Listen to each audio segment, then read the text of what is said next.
Exactly. Because when you step into a space of transformation, that's what happens. Transformation. And those things around you that need to be settled, that's the word, be settled, will get settled. And we just need to hold on. What if story is the answer to our crises of meaning and belonging, to our impulse to heal our lives and help others, to our desire and drive to leave this world better than we found it? Now, we love good stories. In fact, we're kind of obsessed, not just with the stories themselves, but with the stories behind the stories. Their oddly perfect timing, the healing process they provoke in their authors, and their capacity to catalyze individual and collective change. And we love exploring these with writers, thought leaders, entrepreneurs, healers, parents, and others. Tune in to hear these stories behind the stories and entertain with us the real possibility that whether you are a teller or a consumer, story is always offering or leading us to an answer.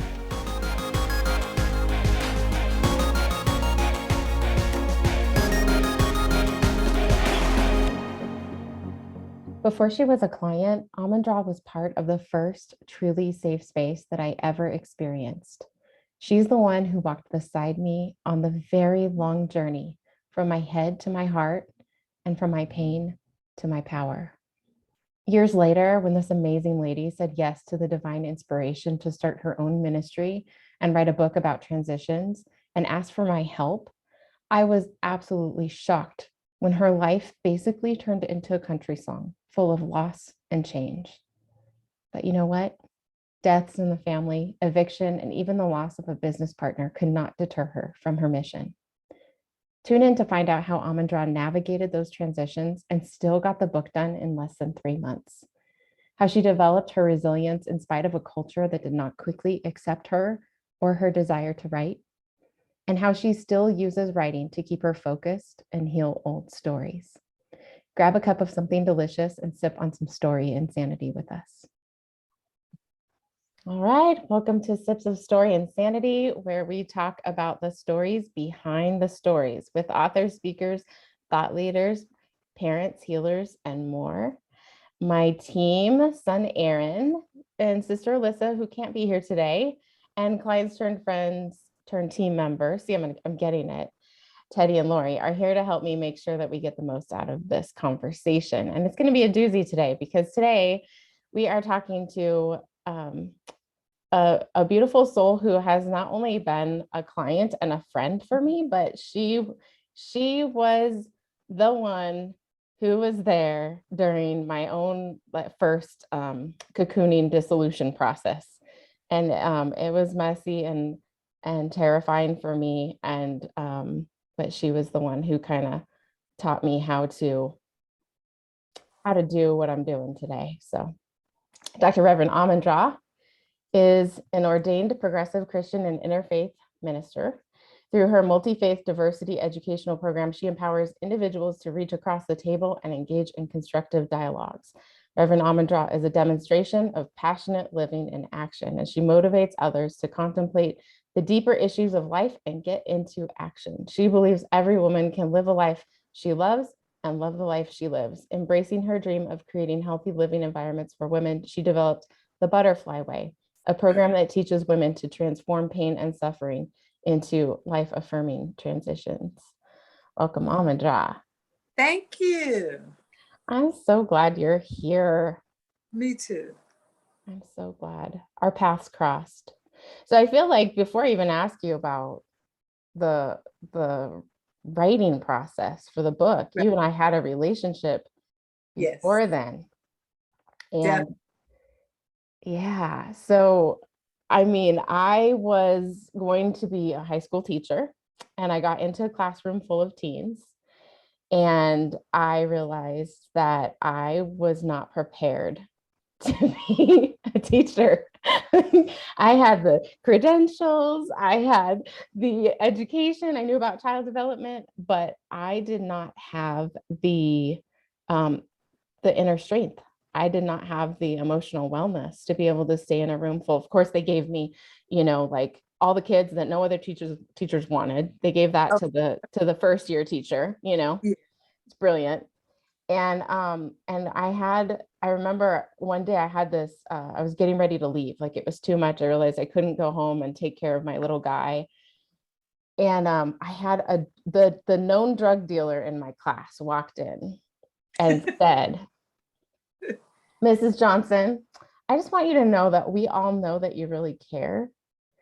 And I just want you to understand why we're having trouble in here. And that drug dealer went and he talked about every single story in the room. He pointed to desks. This person just lost her brother in a gang fight. This one is pregnant, hasn't told anyone. This one. Oh my goodness. I mean, like 30 kids. He knew their whole stories. And I remember him saying, this is why we're having trouble learning. And no one's talking about this stuff. No one's helping us with this stuff. But I see you trying, and I'm sorry it didn't work out. And I thought, this is the drug dealer who should be making money after school, right? Like this is his prime time. He came in here to say this to me. Wow. And it was such a gift. It was such a gift because, he told me he saw me, which was important. But he also affirmed what I was feeling in the room, but didn't know how to address. Yes. And it was right after that, I was like, I got to get out of this profession because this isn't what they really need. Yeah. And a few months later, I had this idea to write my own book. And then I was like, I'm going to work with a teacher from The Secret. And I found her, and you were working with her at the time. And there was this facilitator training program. And I was like, I'm going to do that. That's what I need to do. Like I realized in that first workshop, and I was just bawling my eyes out at Agape, or I don't know, you probably didn't see me then, but I just like in a room full of, there should have been probably hundreds of people in that room, if I remember recalling correctly. And I just remember the biggest feeling of relief that I had been able to be in a safe space and say things that I was never able to say anywhere else. Yeah. And so that invitation was like, well, I definitely can't get up on stage and help people until I have worked through whatever that was that just came up and spilled out all over these people. So that's I remember. Yeah. That was a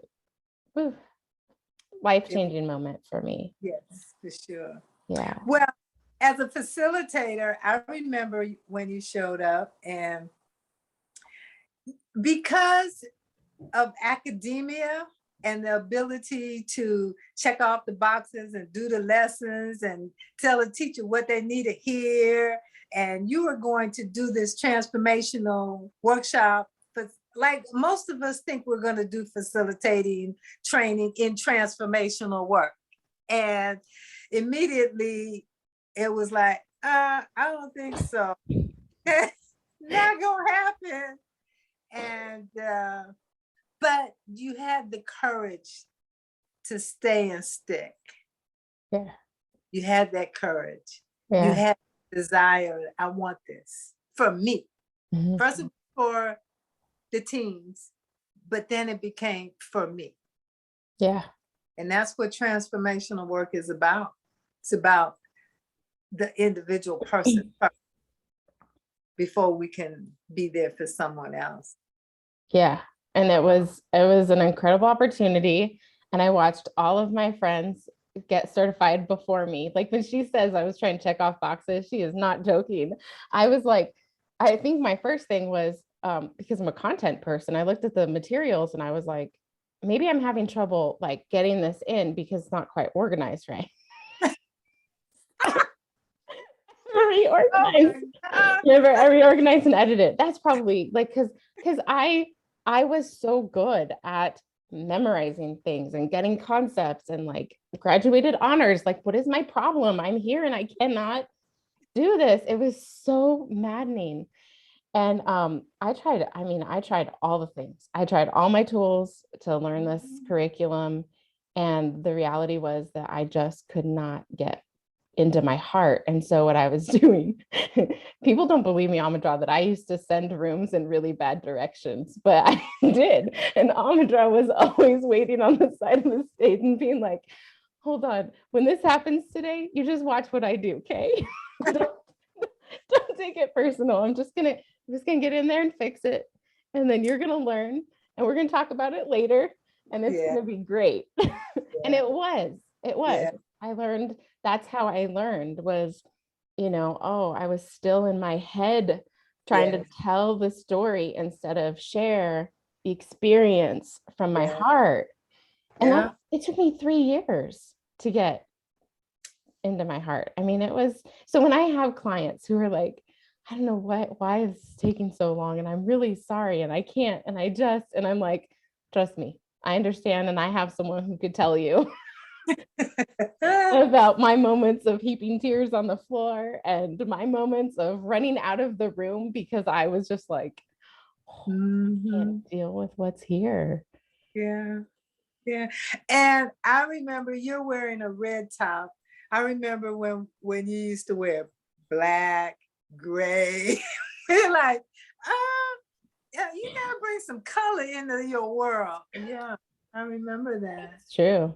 Yeah, it's true. I have this one picture. I think Teddy has seen it, and I've used it in my PowerPoints before. But it's one picture of me facilitating. I have a mic in my hand, and do you remember this, Teddy, when I showed you and she gasped audibly. She was like, oh my God.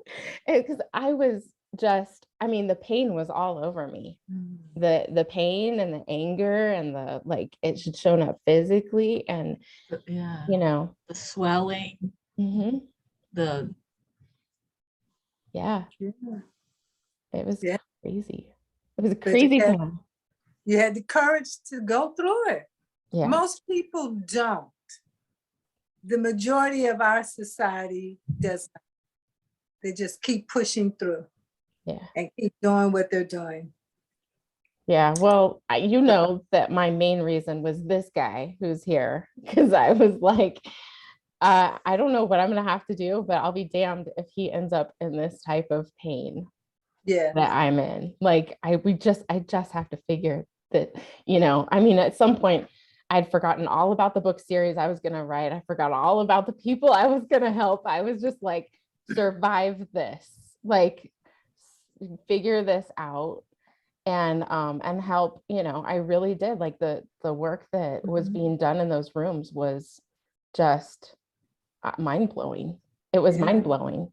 Yeah. It was like that kid walking into my room and saying, and this and this and that. And we just got to see it and witness it and watch teens walk out transformed. Like they looked physically different in 8 hours. I am just remembering something. That's how I met you and you. I didn't really meet you, but I went to one of those events and Ahmondra, you were one of the speakers, and Amanda met me at the door and said like, hi, what brings you here today? And being the not very social person I was, I don't know what I said, but I was just trying to get away from her. And I was like, girl, I understand. And I walked in and there was, at the end of every row on both sides, there was tissue boxes. And I went, holy moly, what am I walking into? And at one point I ran out or walked out very casually, but I was like, very powerful. Oh my gosh, so powerful. But I walked in and I was in the bathroom and I was in the stall. The bathroom is the least quietly safe crying space to be. and like trying to, and somebody came in and was singing and do. And I was sitting there waiting for them to leave so I could come out and fix my face. And I finally came out, and it was our friend, and she was there waiting for me. She had followed me out, and she like grabbed a hold of me and touched my belly and told me what? Yep.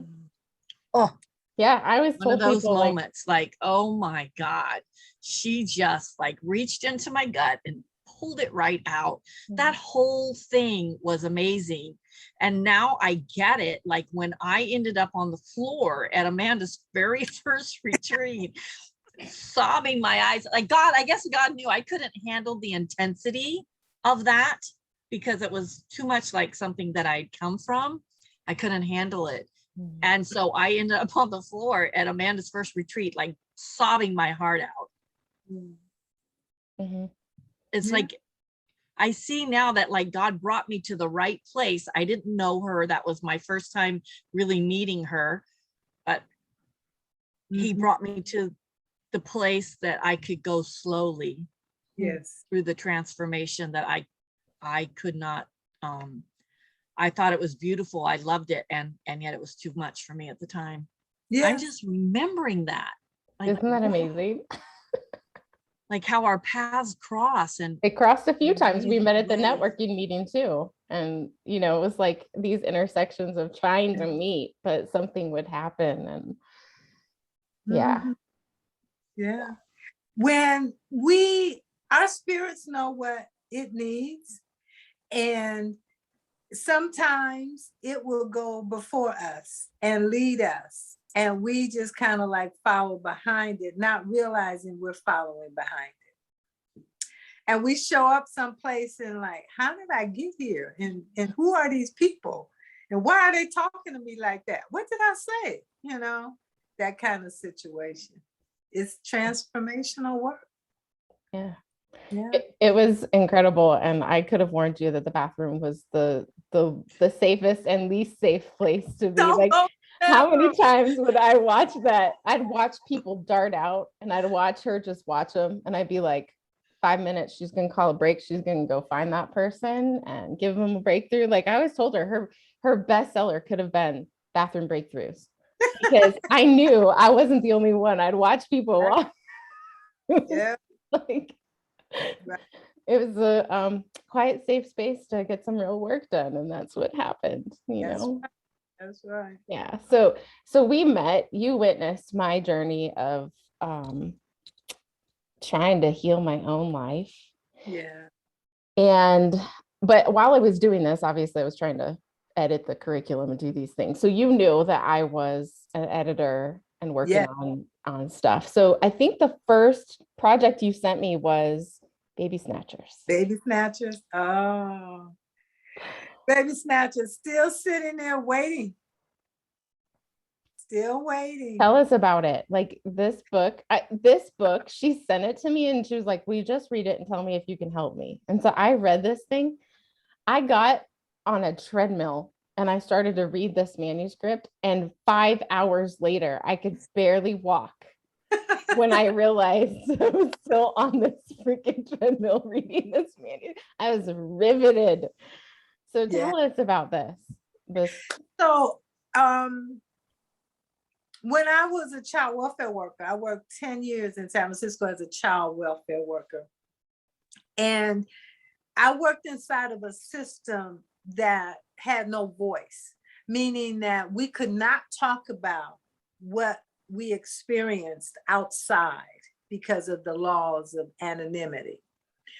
And they had put nothing in place to support child welfare workers. So whatever we experienced, I don't care how horrendous it was, how painful it was, you swallowed it. And after 10 years, I couldn't take it anymore. So I took an early retirement. But when I retired, I realized I had all this stuff inside that needed to come out. And through prayer, I got the message to just start writing my cases down. So for 2 years, I just wrote my cases. When a case would come up, I would write it from the beginning, when I got the referral, into the end, when I passed the case on. So after 2 years, I had all these cases written down, and I got another voice that said, okay, now put them inside of a story, a fictionalized story. Because remember, I can't tell these stories because they are people's lives. And so I fictionalized the story and put it inside of a storyline and put myself in there as the main character. And it's me, this woman who has decided to leave her job because she can't do it anymore. And the whole book is about what happens on her last day at work, but it's also her flashing back. She has this wall of pictures behind her, the wall of fame, I believe it's called. And every time she'd take a picture down, she'd flash back to this case. And so the book flashes back to the cases, but then it's also telling you all the stuff that's going on in that day with child welfare workers, because it's horrendous what goes on with child welfare workers, because you have to remember, we come out of a system called social work education that does not touch the individual insides of a social worker. Psychologists have to go through psychology. Counselors have to go through counseling. Social workers go through nothing except education. And so you can come out of social work and have an MSW degree and be totally out of your mind. And that's what most of us were, totally out of our mind. But our hearts were in this whole place of helping someone. And so we were broken, a lot of us, and we were helping others. And inside of that situation, all these things are happening with the child welfare worker. So Baby Snatchers became the book that healed me, that healed my soul. And it's interesting, that's how many, that's like 15 years ago, 16 years ago. And the book is just, it's not just, it's sitting there waiting for the right person to come along and do whatever is going to be done with it. I wrote it as a book, but I actually saw it as a movie and a TV series. Yep. And so I'm just waiting, because I know that Spirit's gonna send that person. So I'm not out there promoting it, trying to sell it, none of that. I don't have to do any of that. I just need to have it ready, and it's ready. And when the day comes, it's going to come. And Baby Snatchers, they wait in plain sight. Yeah. I'm telling you, I still have chills with you just talking about it, because it is. I mean, if we've got like ER and Grey's Anatomy where they have like doctors in the rooms and then going back to their lives and you're so entrenched, like that could easily be this. And it would be so revelatory and so important for people to see what's happening. So I guess we're just waiting for people to be ready to be able to deal with what they're going to see. It's interesting. I talked to the producer of the Bill Cosby show, because Bill Cosby show was popular when I wrote this. And I talked to him about it. And he told me at that time, he said, America's not ready for that book. America's not ready. They cannot handle seeing that happen with children. And you're right. We're almost there, because there was a time when you saw nothing bad happen to children on TV. You never saw a child who had gotten killed or died on TV. Now you see that. You see that. So time is almost there. Yeah. And I've talked to a few other people who, not necessarily social workers, but family members. So like the aunt who got custody of the kids, and who saw the inside and what was happening. And, I know that they're working on their own story. So I feel like these stories are probably just like yours out Yeah. there and just waiting Yeah. for the moment where there's a call to action and people can actually digest this. Because I mean, I haven't looked at that book in 10 years, and the visuals and the people are still like right there, you know. Yeah. It's amazing. I'm excited. I'm still excited. 15 years later, I'm like, yeah, it's coming. It's coming. that good. It's Come that on, good. release it all. Tell God, talk to Spirit. Spirit, release that book. I was gonna say, anticipation is killing me. It has nothing to do with me. It has to do with this invisible force that wrote it through. Uh-oh, we lost her. Oh no. Uh-oh. Let's see, she'll dial back in. Got a call from God. You gotta call her. What's the Calling call? her right now. Get off the podcast, release the book. Wouldn't that be awesome? Oh, that's going in the bloopers. Especially because she made a point of saying, okay, I'm turning off my phone. Yeah. And it rang anyway. Oh my goodness. Yeah, We gotta ask her. Okay, so my Ahmondra. question for you is, Was that Was that God? God? Was that God? It's coming. It's coming. It's coming. That is just, yep, that was Spirit. Spirit's like, tell him it's coming. it is. I know it is. And it comes up, you know, I see things on the news about trafficking. I see things on the news about the things happening to kids. And I'm like, I know that someday soon the world's going to be ready because it's not something that you can just see. You have to do something about it. It's not something that you're going to just be able to like see and then put out of the way. It's going to be, what's my part in making this better? Yeah, it's transforming that system. And because the system lives in anonymity, you don't know it's there. You don't know it's there, but it is. Yeah. I still get calls from people asking me to give them advice on what to do, like when they're looking at their daughter and their grandbabies, or it's an aunt looking at her nieces and nephews. And then I still have a sister who works inside the system also. Yeah, so, but that was our first interaction as editor and client, Baby Snatchers. Yeah, that was a super fun project. And then we obviously were seeing each other doing work with teens and such for a few years, because even when I started my own business, I was like hungry for those rooms, like those, just to be able to see that in 8 hours was crazy. So, and then you had this other idea for the transitions book. So tell us about the inspiration for that. How'd that come about?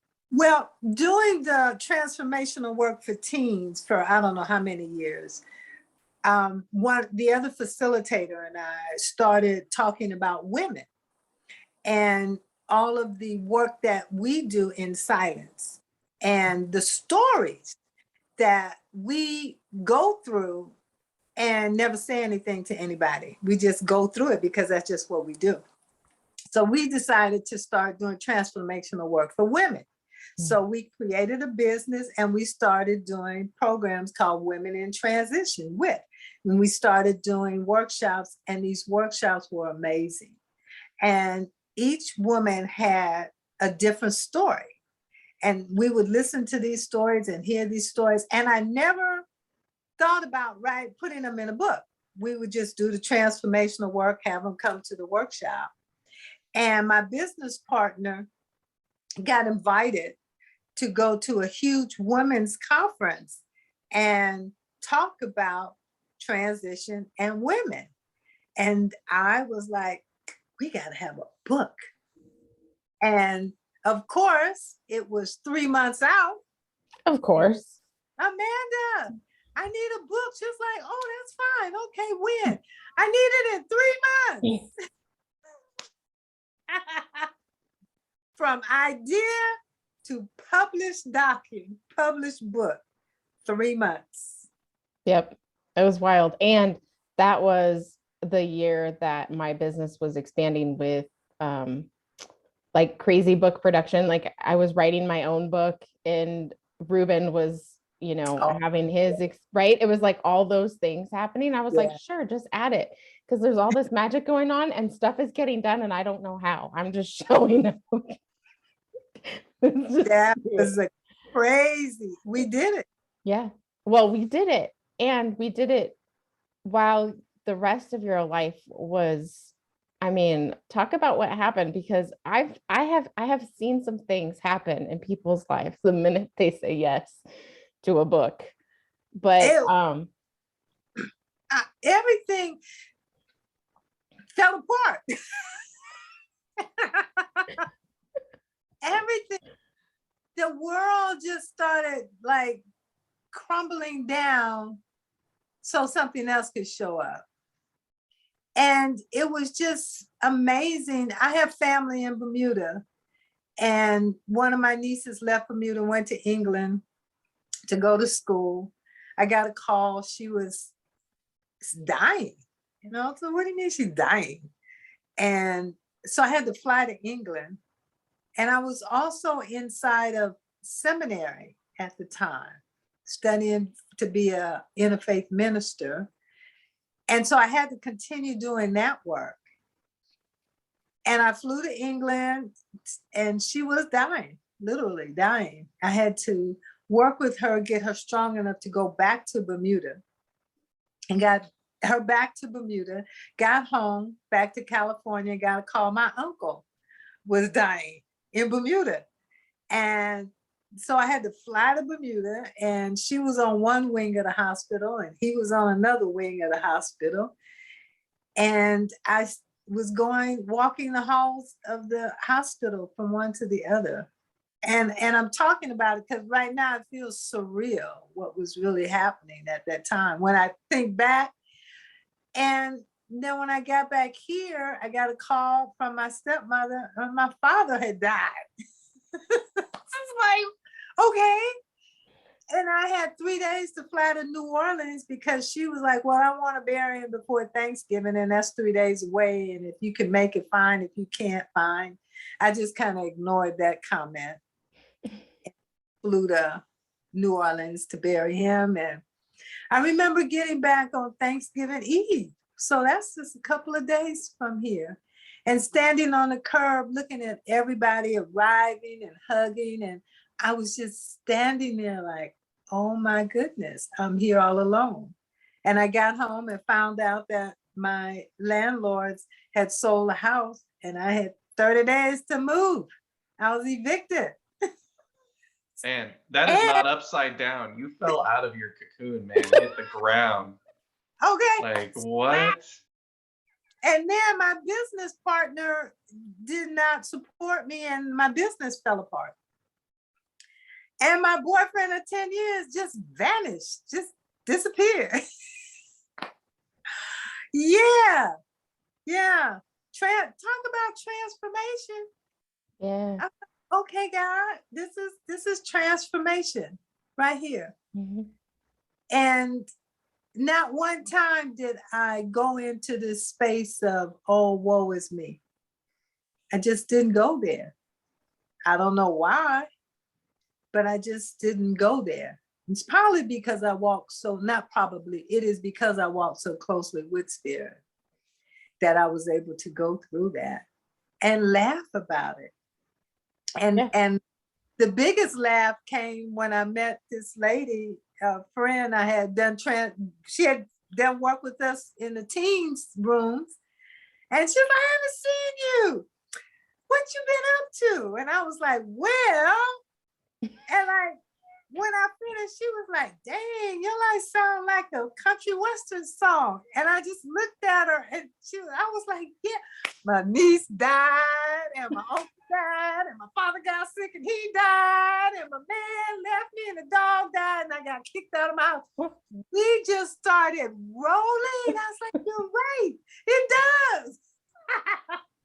Oh my gosh. Well, one of the conversations we've been having, like when we first really started doing the whole team thing here, was like, you were asking Mom, like, how do we get people to understand what can happen during this work? And we just need you to be on the website and be like, full disclaimer, everyone might die, business might fall apart, you know, like Your just, man might leave you. and literally just tell them how it is, you know. Exactly. Because when you step into a space of transformation, that's what happens. Transformation. And those things around you that need to be settled, that's the word, be settled, will get settled.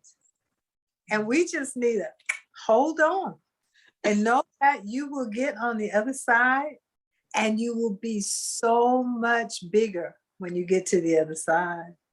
It's amazing. So that's what happened when I decided to write a book on transformation and women. I transformed. I mean, talk about transit. I mean, it was like, from my side of it, you know, I keep getting these phone calls and texts that are like, I'm going to England. I'm on my way to Bermuda. I'll get you this stuff. I don't even know how she was finding time on the plane, maybe to like review what we were working on and get me the files back. But like, I mean, I couldn't even fathom. But, you know, Didn't like, you say you were going through seminary at the time as well? Mm-hmm. Yeah. And seminary didn't work. We didn't have Zoom. We had, and it was in New York. And I was what they consider a distant learner. So when we actually had class, I would have to get on the phone and listen to class. I could see them, but they couldn't see me. It was set up so where I could zoom in and see them and listen to them. And so wherever I was, I would just have to do that and get that work into them. Yeah. Never missed a beat. Never missed a beat. And a lot of it had to do with, I made a decision to be okay inside of everything. That I was going to be okay. I was going to get the work done and I was going to be okay. And I was, because I have a powerful God that just works with me. It's that energy in that cocoon, you know, you butterflies dissolve inside that cocoon. Nothing's left but these little cells. And then the miracle of life puts them back together into this amazing being that just flies off. And that's what occurs with us when we allow it. But how many times do we stop it? Or we see someone going into a cocoon and we snatch them out. We snatch them out thinking that we're helping them. And what happens? It doesn't help them.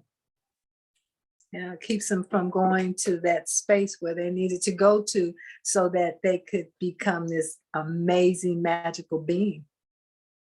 Yeah. yeah. Yep. I mean, I was teasing with Teddy earlier before you got here that, you know, Ahmondra, basically when I thought I was just helping people write books, and then Teddy showed up and essentially like disengaged for 2.5 days and then fell into a puddle of tears on day 3. I found myself by the exit door. I don't know how I got there. And I heard the voice say, this is actually the work, but you could leave. And I was like, well, I can't leave. Right. But I was thinking like, this looks a lot like, I mean, people didn't always end up on the floor, but this looks a lot like these rooms that I was in for years. Like I think I might know what to do. What would Ahmondra do? Like that. Did you start following people in the bathrooms too, or? No. Oh, okay. I don't know if I'm masterful enough for the bathroom yet. I think I may have a few more years before I do that. You need to read the Bathroom Breakthroughs book first. Yes. It's a guide. Yes. I like that title. It's coming. It's coming. Bathroom break. I like that title. I'm gonna Do it. Can- I know you were Can I use it? I know you were chasing people down into the bathroom too. It wasn't. Oh yeah. Hallway, bathroom, car. You're not getting away. Yep.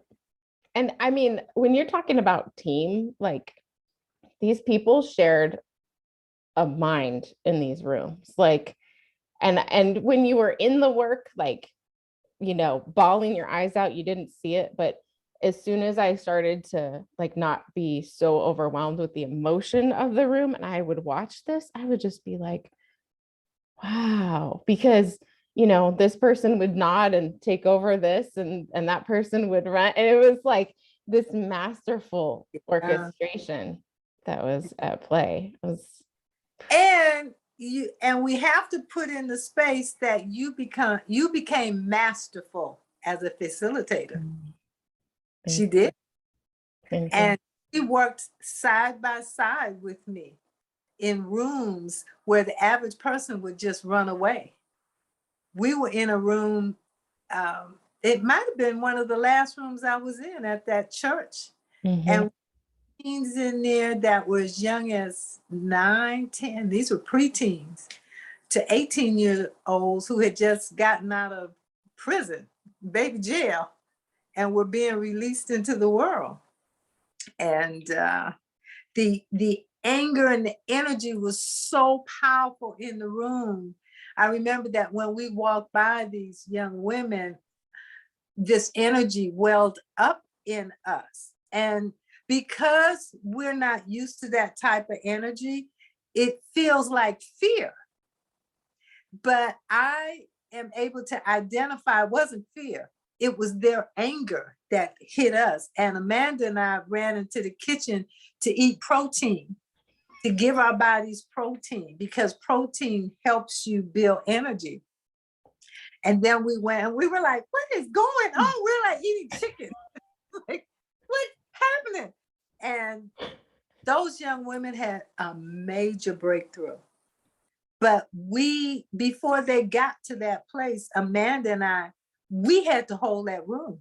And remember, I had to create a new presentation on the spot. Yeah, you went outside of the McDonald's French fry recipe for the day. Exactly. Absolutely. Like, room needs something. What does it need? And I immediately got the idea to create a new exercise to show everybody in that room what was going on. Or we'd have had just one big major fight where all these teams, they just want to start beating up on each other. And that almost happened. Yeah. Yeah, we almost had a fight out in the yard. And I went out and was like, okay, this is not happening. So you became a masterful facilitator. Thank you, Vicki. Yeah, thank you for hanging in there with me. I mean, it wasn't pretty. And Ahmondra was like the person out of the whole team. Like the other facilitators were very like they would be, I want to say, very like feminine energy with me. It was very like lots of hugs and checking on me and those types of things. And Ahmondra was like the force in the room that was like, look, if you don't make that phone call right now, this is what's going to happen. Like, and it was like the most perfect thing that it was absolute truth. Like she could see if I didn't make this decision and take this step now, I was going to lose big time. And so, yeah, I mean, that energy of just like, nope. Yeah. I see what you're trying to do with yourself and you need to just knock that off. Yeah, exactly. And oh, go ahead. I'm sorry. I was just gonna say, it sounds like you're playing a little good cop, bad cop with those other facilitators, huh? Yeah. Transformation. It was like good cop, crazy cop. And sometimes it was triggered cop. Like Teddy has been like to almost all of the retreats, right? So she is very familiar with oh, Amanda just got pinged. Like she knows what the face looks like when I'm just like, whoa, right? But I remember watching that happen and witnessing the importance of having someone else in the room Yes. who could jump in because you Yeah. guys were not confused. Like some of that stuff was going to hit you sideways and you were going to have to go outside and take a break or step in the back of the room and do your own work. And Exactly. it was, Exactly. And to recognize, I could see it in we watched each other. The facilitators watched each other. And so I could see if my facilitator across the room needed support. She could see if I needed support. you knew when she started taking off her earrings that it was time to jump in. Okay. She started tugging on her ear. You watch Ahmondra. Okay. I mean, we were so in tune to our facilitators. We actually had one facilitator break down in one of our rooms, a male, and he got triggered and just hadn't done enough of his own work. And we had to pull him out of the rooms and he couldn't go back in. And it was interesting because he left our program and went and started doing facilitating in another program without addressing his own work. So our rooms were very, very unforgiving. And you can't be here if you're not ready. Yeah. We did not allow that. We didn't, because we were working with damaged young people that our commitment was that they would leave our rooms and be transformed. And we only had, 2 days to do it? It happened. It happened over and over again. Powerful work. Mm-hmm. Mm-hmm. So when you've been around this space for a very long time. I know that you've been like doing your own work in all of these different spaces and ways.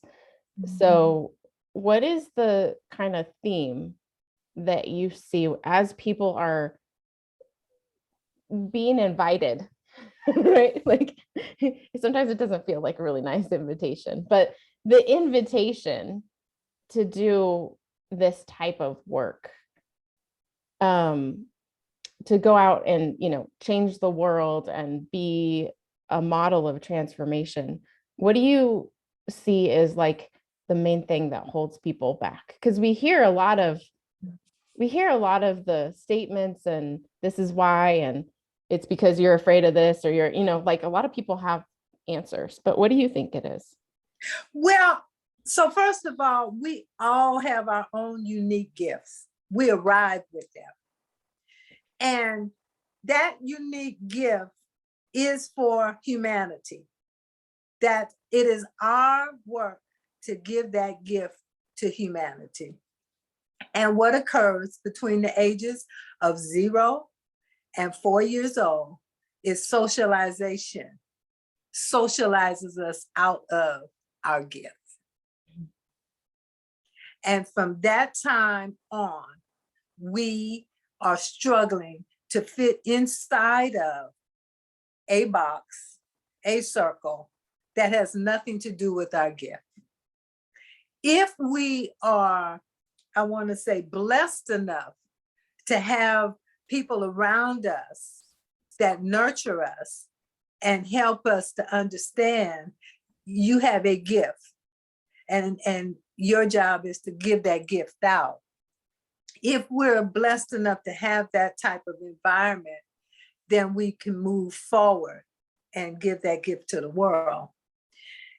And when you look at individuals, socialization is what keeps us inside of a conversation that does not allow us to give our gift to the world. That's it. That's what I have seen. Mm-hmm. I see people that are so talented, so powerful, have so much to give, and they have these stories that were facilitated by somebody else saying they should be this, they should be that, they can do this, they're not good at that. And the stories become this internal dialogue that keeps them in a place that's not their place. I saw this so well in my national speaking tour to college students across the country when I was speaking professionally. This room had 300 students. These were the cream of the crop college students. Monster.com had put on a national tour for them. And my topic was, what is your passion? And this one young woman came to me and she was in college to be a lawyer. And I said, what is your passion? And she kept saying, I'm studying to be a lawyer. And I'm like, what is your passion? And she said, it's to dance. I said, well, so why aren't you dancing?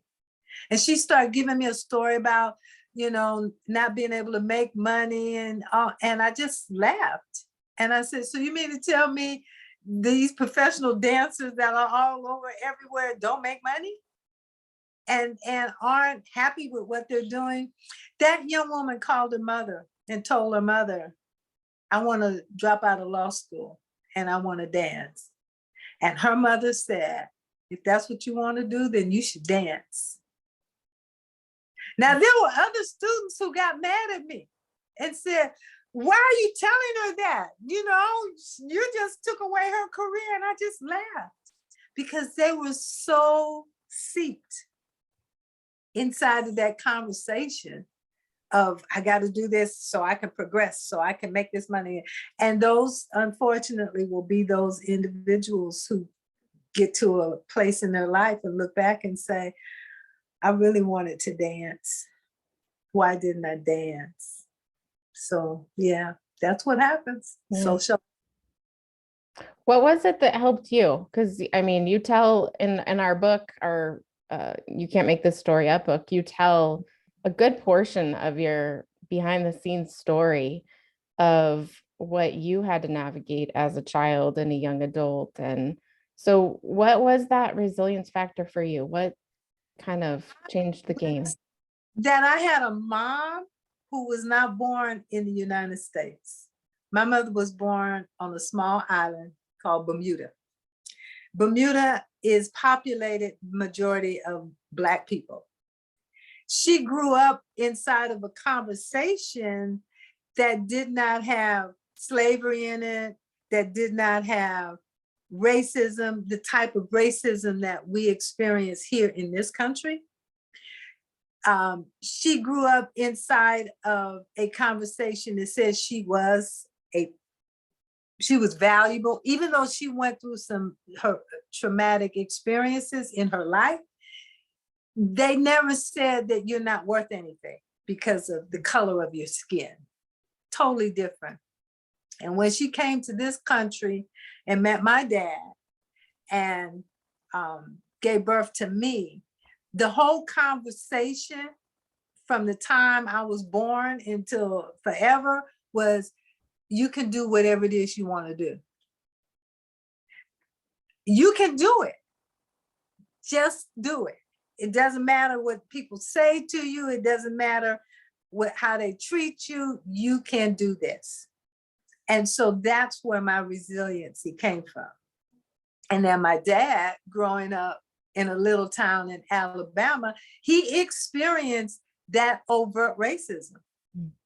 He experienced it. And his conversation to me was, get your education. That can never be taken from you.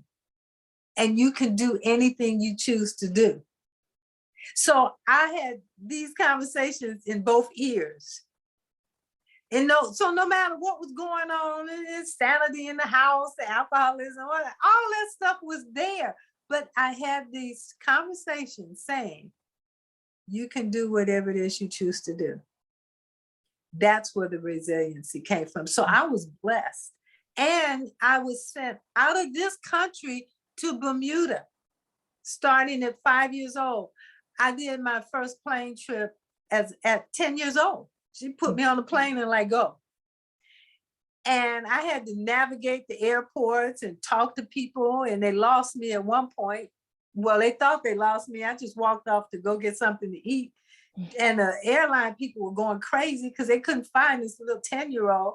And I just showed up at the counter when it's time for the plane to leave. Oh my God, we were looking for you. I was like, oh, really? I'm just getting a pretzel, man. Can you imagine her as a child? I mean, like, she was awesome. Yeah. I got this, people.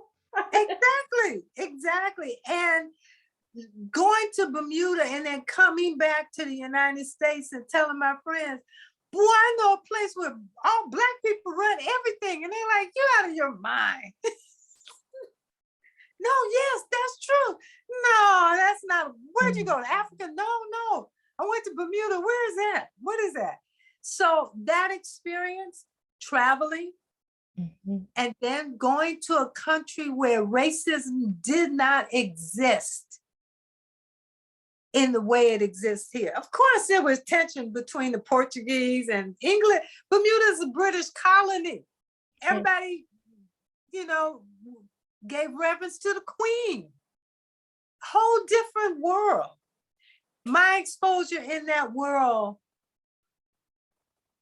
helped me understand that what's going on here in this country, this ain't the only game in town, put it like that. That also gave me a different viewpoint. Yeah. So I walked through this world with a whole different way of looking at what's going on. Yeah. How long were you able to live there? Say again? How long were you able to live there? I never lived in Bermuda. Okay. It took me almost 30 years to get what they call Bermuda status. Because when I was born, my mother did not know she needed to register me in Bermuda in order for me to be considered a Bermuda citizen. And so the laws in Bermuda just changed. And every time I would go to try to get Bermuda status, it would be, oh, we're not giving status to people right now. Wait 10 more years. Oh, we're only giving it to people whose father was Bermudian and not whose mother was Bermudian. And it was just like 10 years ago, I think, that finally they were like, okay, we can give it to you. But I had to give them all of my mother's history. And a blessing for me is my mother kept everything. She had an original birth certificate. Wow. And she had passed on, but I had a birth certificate. I had an original passport. I could show that I was her daughter and she was Bermudian. So I have never actually lived there for any length of time because I couldn't. Bermuda has laws that if you don't have status, you can only stay, I think it's 60 days, and then you have to leave. You cannot work in Bermuda unless you've been invited by a company to come work. You can't even visit Bermuda unless you have a round trip ticket. They won't let you out of the United States if you don't have a round trip ticket.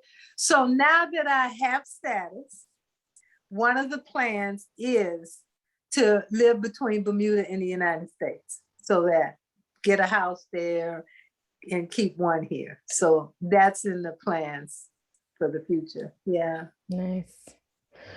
Well, speaking of plans for the future. Don't ask me.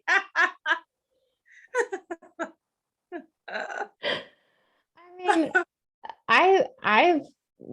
this is one of the unspoken gifts of witnessing your journey, is witnessing how, like, you definitely set intentions and have dreams and make plans. And you also have this way of just knowing that it's all going to work out. And the timeline is it never seems to be what you're imagining. No.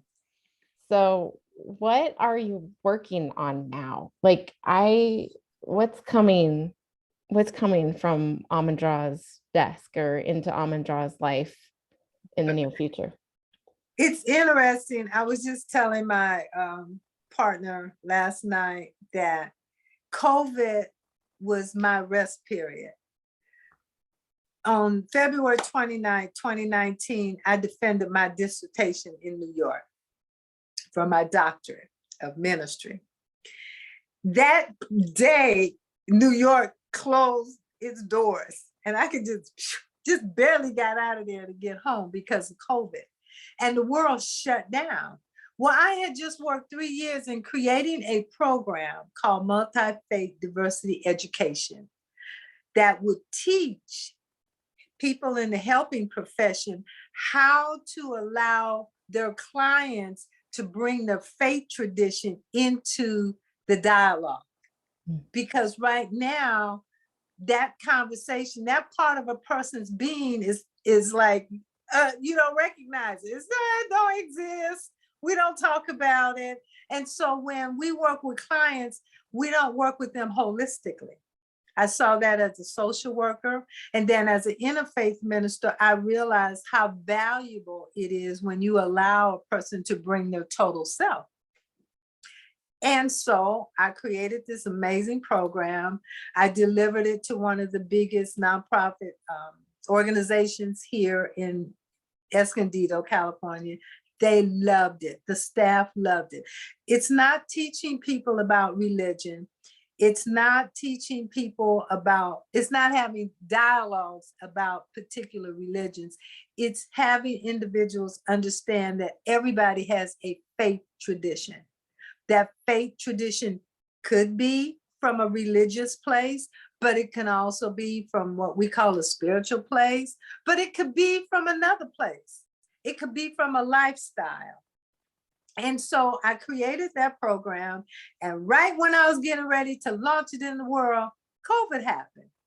And I'm like, oh, and so I just sat down, and I didn't realize I needed to sit down. I was tired.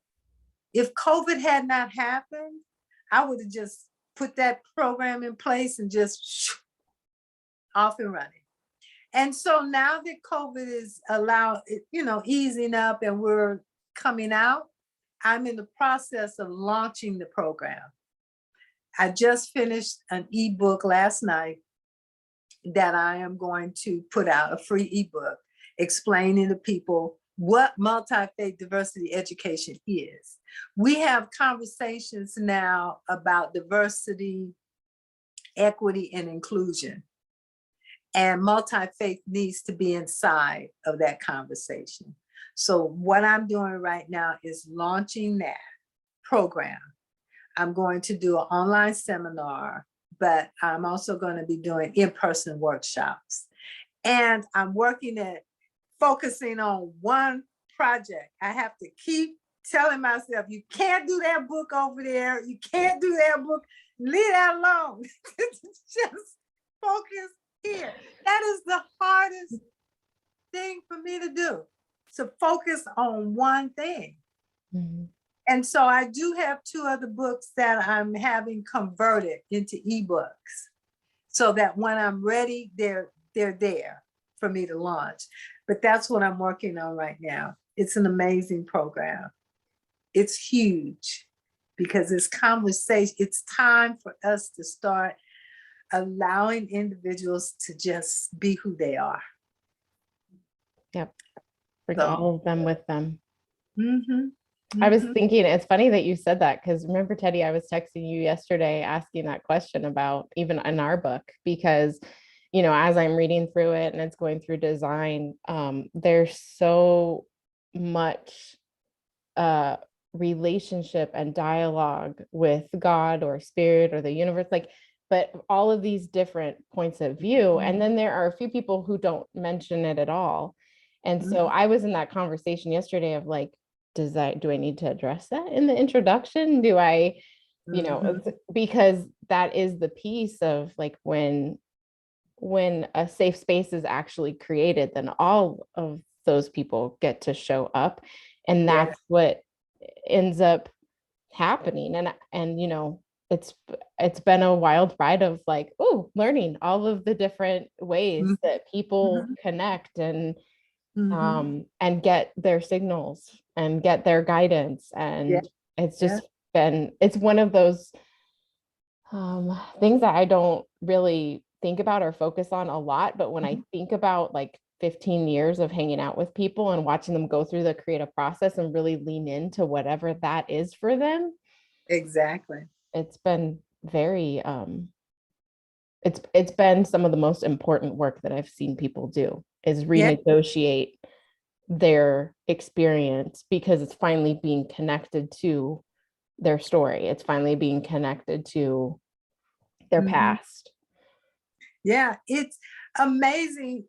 One of the things that our society right now is in a religious and spiritual paradigm shift. I felt this occurring like starting maybe 10, 15 years ago. I felt it. It's occurring right now. The largest segment of our population right now are those individuals that they're calling the nuns, that they're non-affiliated with traditional religious practices, but they are also seeped in their beliefs about spirit and God. And they're searching to see how that is going to show up in their world. That is so exciting. And that's why I call it faith traditions, because Thanksgiving is a tradition. And we have faith in this tradition. And the faith is that we're going to come together and we're going to, accept all the insanity, the craziness with each other. And we're going to break bread together. And we hope we're not going to kill each other. But the sacredness of that is that it's about family, friends and families, or just coming together. That is a sacred tradition. That's not a religious holiday. It's a faith tradition. And we have to begin to understand that we can have faith traditions that fall outside of what we traditionally call religious or spiritual. And once we do that, then we open the world up for people that are living powerful lives inside of conversations that look nothing like what you might have grown up with. And it's okay. You can accept that conversation. You can accept that person. You can incorporate the Native Americans of our country. You can bring them in because their faith traditions are powerful. And they're not the typical, quote, religious traditions that we understand as Christian Americans.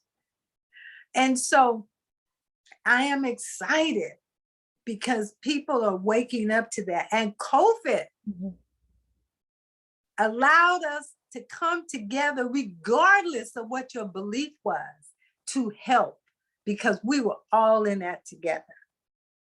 And it opened our eyes to the fact that, oh my goodness, you're suffering and you don't look like me. You're suffering and you don't think like me. But how can I help you? How can I support you? How can we all stay alive together? That's what's going on in the country, in the world. So it's exciting. Yeah, it's a really, I really appreciate you unraveling that, of like, even the point of, looking at COVID as a gift for people to kind of flatten it all out, like at the core of this, right? That's the main thing that is on my heart all the time as I look at all these big idea conversations. It's like, if we could just drop the ideas for a minute and look at the individual in front of us, like how many of those ideas are really important when we're looking at another soul, and just understanding that they may be part of this group and they may be part of that group and they may be part of this group, but their story is so unique. How dare we think that it's just this story or it's just that story? Like, let's just be with people. And I'm so grateful for that. And I'm so grateful for you. Thank you. being in my life and teaching me how to be with people again. Oh, thank you Helping for me- allowing. helping me get here. I when you said be with people, I just want to share one of the activities that I put together for the workshop was called Find Your Tribe. So I gave people a cardboard piece of a symbol, and they had to go around and find, match their symbol with someone else. And the symbol was a symbol that represented a faith tradition. But I always made sure that there were at least 2 people in the room who had a piece that didn't match anybody. And so you have all these, you'd have 5 people over there, and they're like, yeah, this our tribe, right? And this our tribe. And you'd have these 2 people who are like, but I couldn't find mine, like I don't have, and I would explain to them, that's how individuals feel when they can't find their tribe. And it's our position, it's our responsibility to help them find a tribe. Maybe they left their original tribe and they're looking for a new tribe. But if we don't even recognize that they're tribeless and we keep trying to force them, give them some help, they won't be able to accept the help because they're feeling alone and tribeless. And they got it. They got it. That is a powerful relationship. Mm-hmm. And that's what our responsibility is as those who support others. Help them find their tribe. Mm-hmm. Whatever their tribe is, or help them make a new tribe. Yep. Go find a bunch of tribeless people, and we the tribeless people. Our tribe is called tribeless people. So that's an intention, which leads me to my question. You talked about intentions a while ago, and people set goals and people set intentions, but you seem to really accomplish yours, where a lot of people, first of the year's coming up, they're going to have their New Year's resolutions, and whether that's, lose weight or clean the house, clutter clear, whatever that looks like. Mm-hmm. And they're only going to get so far, most of them, and some of them won't even start. So how do we set those intentions so that we can follow through? Well, How do you do that? Because for me, it's about manifesting. Manifestation means that for me, it's already happened. It's already happened. And what I have to do is get myself in a space for it to show up. And give you a good example. So I wanted to manifest my original body, what it looked like back in the day. I want my body back, okay? I saw my body, yeah. I was like, I seen my body the way it's supposed to look. I put a picture of it on the refrigerator, and it took me 15 years. But the body finally showed up. And it wasn't so much that it was a goal, it was I already knew that it existed. It's already here. It's just up under 10 pounds of fat, okay? So the fat just has to go away. The body is here. And so manifestation says that I know that it's already here. And I am going to put myself in a position so that it can show up. I manifested the perfect partner in my life, 68 years old, and he showed up. And the man is the perfect partner for me. It took me 4 years of standing in that space, knowing he's out there and preparing me for him to show up. And when he showed up, I just laughed. It's like, yeah, I knew you were coming. I had to move things out of the way so that he could get into the space. And so what I say to people is it's okay to set a goal. It's okay to have an intention, but you also have to realize that what you are setting an intention for or setting that goal, it's already here. It's already here. Everything already exists in the universe. It's in the unseen. And what there is for us to do is to manifest it into the seen. And it starts by working on you. Once you work on you and you truly believe it, it will reveal itself. I love that, because you're not just saying, I just manifest it, you know, and I just waited around for it to happen. No, you did all kinds of work. You were putting action into it. Exactly. And so I love that. I love that. Thank you so much. Thank you. You're welcome. Yeah. I got my body. I got my body. And congratulations. I went shopping in my closet. Yeah, yeah. It's a beautiful thing when what we desire shows up. When you stand in that space, it's work. And you're right, it is work. Mm-hmm. It is work. And because we live in an instant gratification society, and believe me, I did all the instant gratification. I'm gonna take this pill, 20 pounds gonna drop off. I'm gonna drink that solution, 15 pounds gonna drop off. I don't think so. Mm-hmm. Yeah. Well, and I'm sorry. no, Do go you ahead. do you write chores down?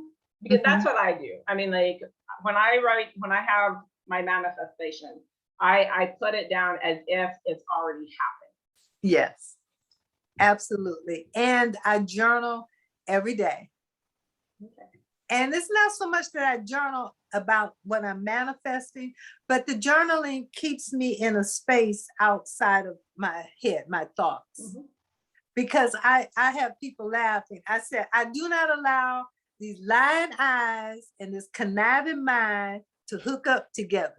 Because when they hook up, these eyes tell this mind, ooh, what's happening over there? It's not true. No, don't believe that. Don't let them hook up, because they will lead you down paths that are not true.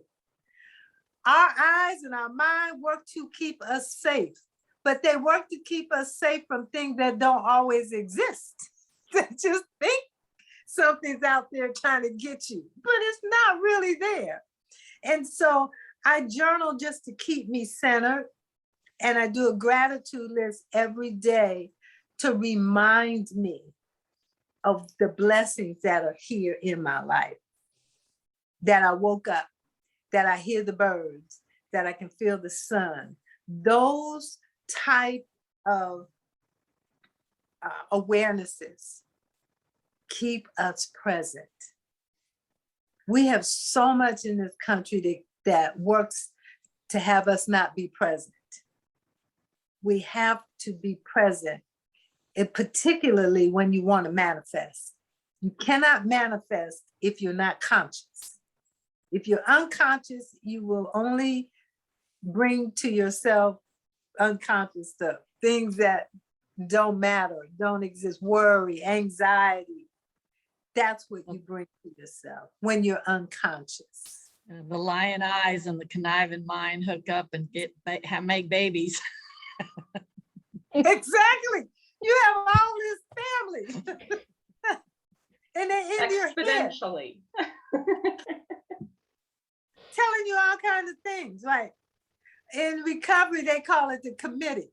You know, you got the committee up here telling you this. They're always talking, and they're always, you know, holding votes and coming up with programs. Yeah. Yeah. Well, and even when we manifest things, then it's the next thing, right?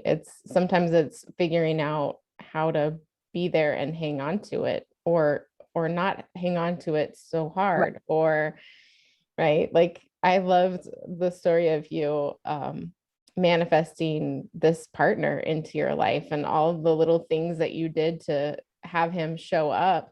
and then the work that you have had to do with him, because it's not like, you know, you've got yourself all perfectly ready. It was just enough ready to show up and keep doing the work with someone else in the room.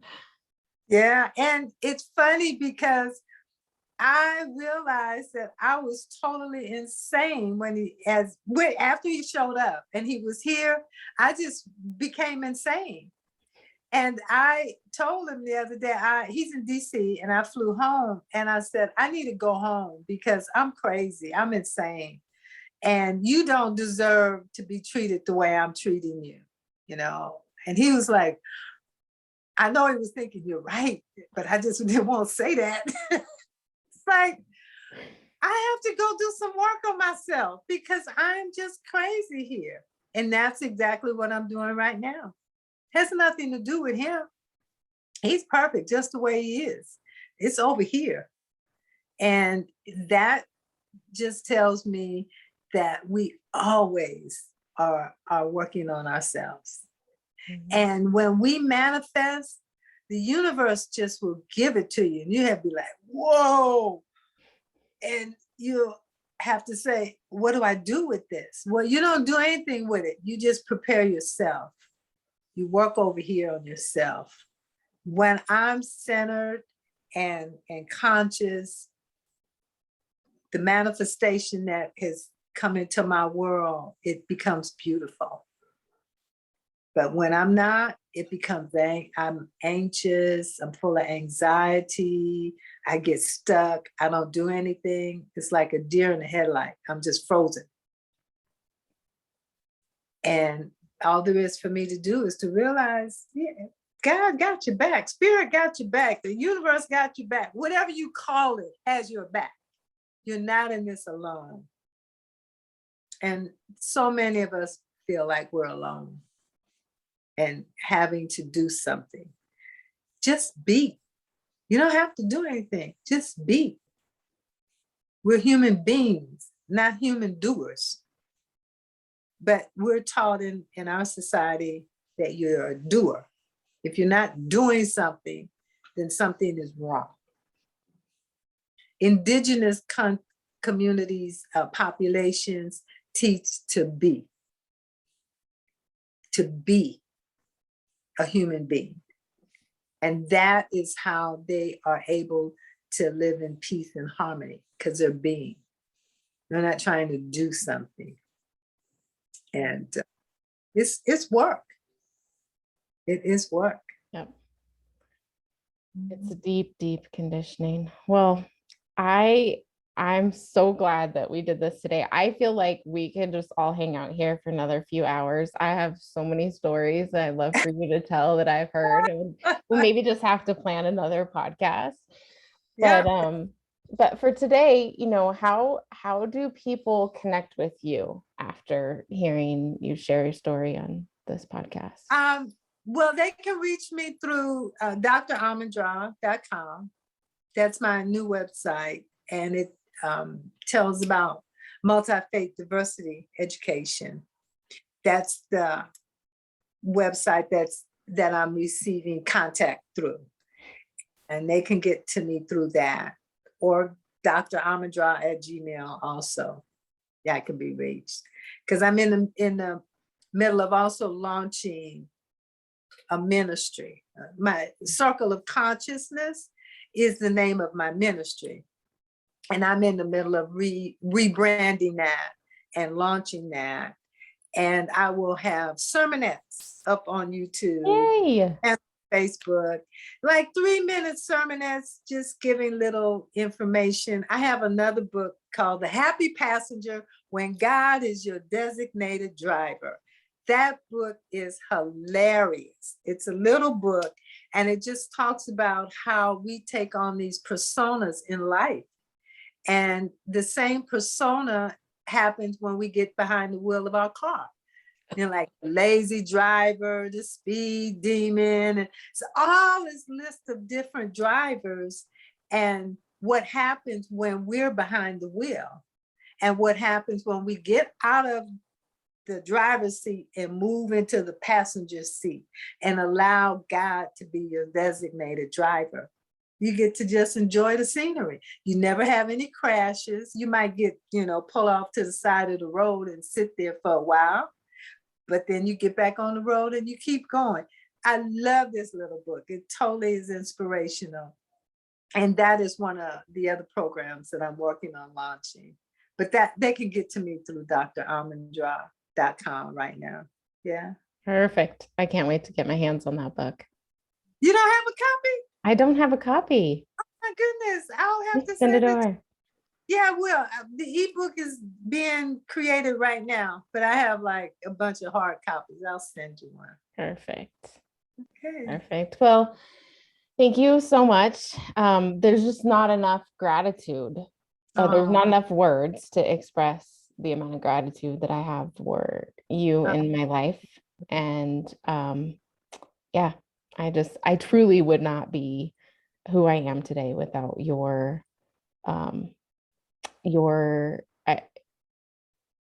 embrace. Your embrace. Oh, yeah. You were one of the first people to make me feel truly safe on this planet. So well, thank you for your work and for supporting me in my role as an author. Yeah. Because all my life I wanted to be an author, and I got A's in writing, in English, and somewhere in there, I allowed this society to tell me that you're a little Black girl. You can't do that. And I believe that. Mm. And it wasn't until I was standing in those rooms facilitating for those teens that I was said, no, you can do this. Mm. And the first piece that I wrote, or two pieces that I wrote, ended up in Chicken Soup for the African American Soul. Yeah. And so thank you for seeing the stories and just helping me to craft them so that they can get out there in the world. My absolute pleasure. Baby Snatchers is produced as a motion picture. I have tickets for all I'm of you. coming to the premiere. Limousine, come pick all you guys up. All right. Baby Snatchers. Thank you. I so love you so much. I love you too. I love you too. All Okay. right. Well, Have a good day. yeah, thanks everyone for tuning in to this episode. And if you like what you heard, please consider subscribing or leaving us a review or sharing your own, I don't know, a moment that just came up to you today while you were listening to Ahmondra share her story. So you can also find out more details about our upcoming book that Ahmondra's in. You Can't Make This Story Up. What if it's all happening for us? At truetointention.com. So that's it for today. All right. And stay true to your passion, whatever. Yes. Stay true to it. Thank you. Thank you. Have a blessed day. You too.